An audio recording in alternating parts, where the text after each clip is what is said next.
ঘুম থেকে উঠেছি। তো আজকে ঘরে আমি সারাদিন একা, কারণ আমার হাজব্যান্ড কাজ চলে গেছে। তো ঘরে সারাদিন একা একা আমি কী করি তোমরা সেটা দেখতে, তো সেটা দেখাবো। তোমরা দেখতে।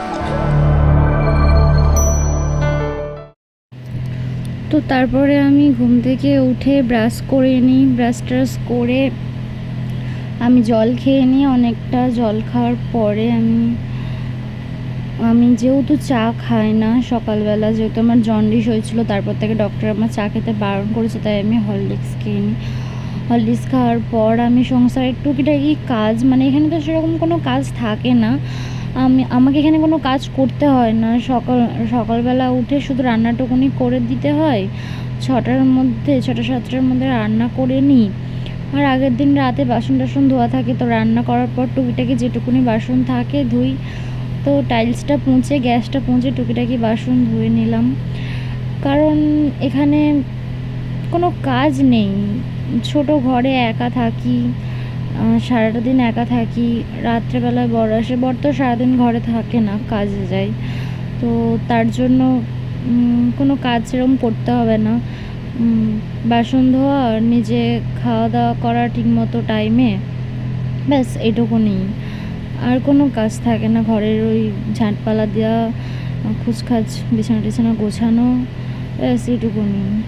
তারপরে হয়ে গেল বাসন ধোয়া। তারপরে আমি এখানে মুড়ি খেতে বসেছি।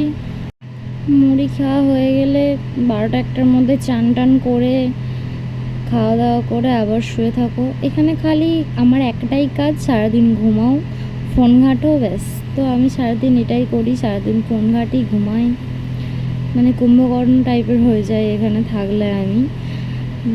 তো এইভাবেই চলে যাচ্ছে দিনগুলো আমার। বাড়ি থেকে এসেছি, অনেক দিন হয়ে গেল, আবার কবে বাড়ি যাব তার নয় তো ঠিক। বাড়ি যাব মোটামুটি 1 বছর পর।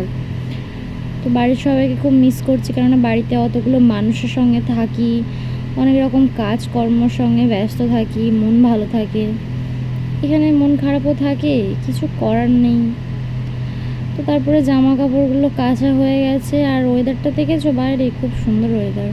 এখানে খুব একটা গরম নেই জানো, এখানে 26 থেকে 30 ডিগ্রি 32 ডিগ্রি তাপমাত্রা। তারপরে চান টান করা হয়ে গেছে। চান টান করার পর এবার খাওয়া দাওয়া করবো। ওই বললাম না, আমার সকাল সকাল রান্না হয়ে যায় 6টার মধ্যে, 6টা 7টার মধ্যে। বাপের বাড়িতে যেখানে আমি 9টার সময় ঘুম থেকে উঠতাম, এখানে আমার 6টার সময় একটু কষ্ট করে ঘুম থেকে উঠে রান্নাটা করে দিতে হয়, দিয়ে আবার তুমি সারাদিন যত পারবে ঘুমাও। তো এইভাবেই কাটছে দিনগুলো। তারপরে দুপুরে খাওয়া দাওয়া সেরে দুপুরবেলা একটু ঘুমিয়েছিলাম। তারপর বিকালবেলা উঠে মৌসুম্বি লেবু খাচ্ছিলাম, কারণ এখন মৌসুম্বি লেবু ডাক্তার আমায় খেতে বলেছে, যেহেতু আমার জন্ডিস হয়েছে তাই। আর বাইরে দেখো সুন্দর মেঘলা মেঘলা ওয়েদার করেছে। তারপর বসে বসে ফল টল খাচ্ছিলাম আর কত কিছুই না ভাবছিলাম। সারাদিন এরমভাবে একাই কেটে যায় আমার দিনটা। তো আজকের মতো ভিডিওটা এখানেই শেষ করলাম। লাইক কমেন্ট শেয়ার সাবস্ক্রাইব করে জানিও তোমাদের কেমন লাগলো।